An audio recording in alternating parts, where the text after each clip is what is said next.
अच्छा असल चाबी ताहले एठी अछि ना। एई मंथरा बुढ़ी सब शिखौची मो सासू को सेइथिपाई बहु किछि दिन हलाणी मो ऊपर चिड़चिड़ डाकुचंदी याकू आज पान्या देबी। मासी प्रणाम।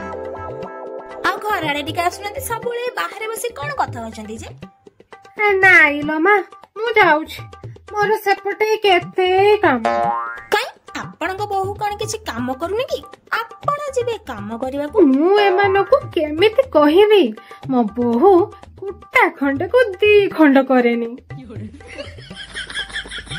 अच्छा मासी आपणको बहु आज कोन रसई करथिला। रोसई पुणी सीए मु रोसई करिकि देले महाराणी हमर खाइबे।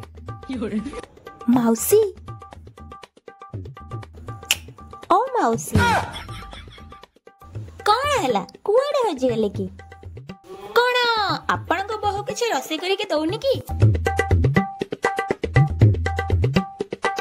देखिले तो बहु तांको निज घरे एते प्रॉब्लम किंतु से आम घर कथारे मुंडा पुरे मजा नेबाकू चेष्टा करूथिले हेले कष्ट तो मते एई कथारे लागुनी जे से मंथरा भली काम करूथिले। कष्ट तो मते एइटा लागुची जे आपण बे तांको कथारे भासी जाउथिले।